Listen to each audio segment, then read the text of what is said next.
Hello. As I indicated in the blog article, I'm just using this video to illustrate some of the features that Google has included with its Google Earth software, which might be more rightly named at this point Google Mars. I'm taking an interest in the Mars rovers. I guess I'm not alone there. Lots of people have, but just going to illustrate here what the level of detail that they go into with tracking the lander. We get a bit more detail on the website, but the websites that I've talked about in the article. But here we'll see what level of detail I guess they give you in the 3D imagery that they include. Unfortunately, they don't seem to keep it up to date. Exactly up to the day. There's a bit of a lag time. Explain that a bit more in the article too. So anyways, let's get started here. As you can see in front of us, we've got a lovely view of the planet Mars with some of the icons that we would traditionally see were we looking at Earth and using this piece of software. I'm just going to go ahead and click. You can't. It's off your view, but click on the icon that will take us to the Opportunity Rover. And as you can see, it just flies right down to where the rover is last reported to be situated. And you can see here that it even gives you a little three-dimensional icon, which is kind of neat looking. Now, unfortunately, my computer hasn't been behaving very swiftly today. So this is kind of choppy. So all I'm doing, of course, is rotating around.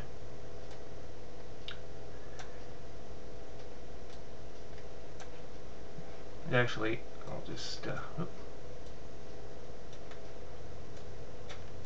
move back towards where the rover was. It seemed to have drifted off course. Oh, there we are. Wow, this thing is really misbehaving today here. Let's just go back over there. There. I don't know why I did that. Anyway, so I'm just going to flip up here. And as you can see, as you move further away, you get these numerical tracks indicating the Martian sol where the rover was in that position indicated. So here's what sol 1716, sol 1792, and you can trace back along the rover's path. And if we zoom out just a little bit further, you can see here that we've got a crater that NASA spent some time, or I guess the experts at JPL spent some time investigating. And you can see here this goes all the way back right till its landing over yonder. And I guess I could just take you briefly over here just to show you one of the other neat little features, and I'm not sure which one of these it is, but I think if we zoom in a little further, the lander actually took a picture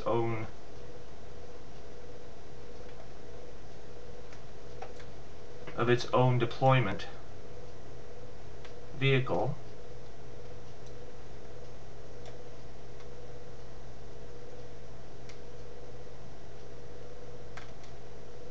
Maybe I'm thinking of Spirit, the other rover. I can't find it here right now, but one of the rovers actually...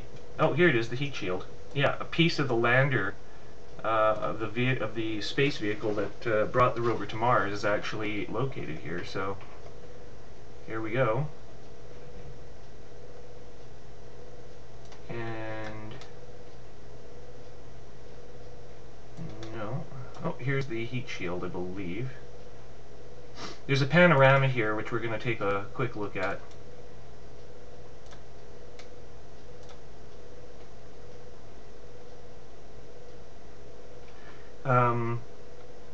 And the way you do this, of course, you have to fly right into the... well, you have to first click on the icon, and it gives you this dialog, which then flies you right into the panorama itself and displays that on your screen. So here, if we look a little closer,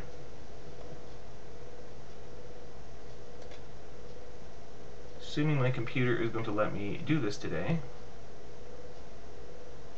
we see a piece of the heat shield which was used to land the rover on Mars. And we can pan around over here where there's another fragment.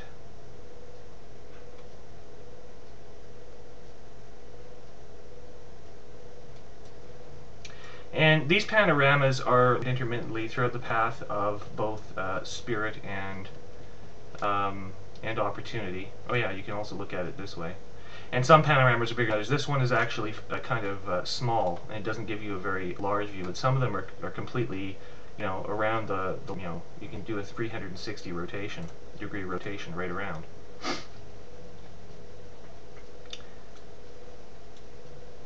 Okay, so let's just zoom out here, and we'll go back to the other crater.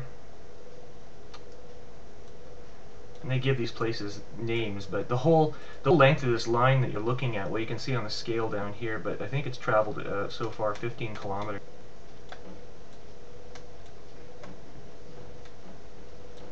Here you'll see there's a whole bunch of panoramas around this crater, Victoria crater.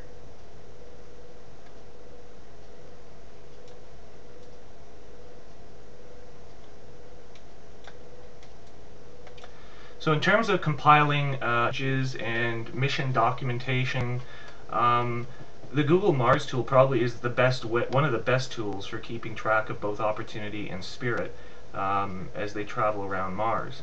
But again, as I'm saying in the article, one of the main problems I have with this tool is that it is it's a good 20 to 30 days behind the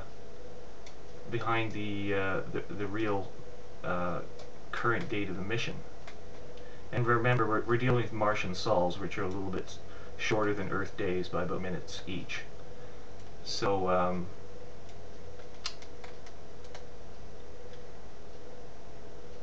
don't know. Anyway, they've changed it seems like they've changed the behavior of the rotate tool. Anyway.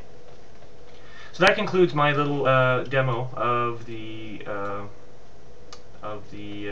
Opportunity Rover using Google Earth on Mars.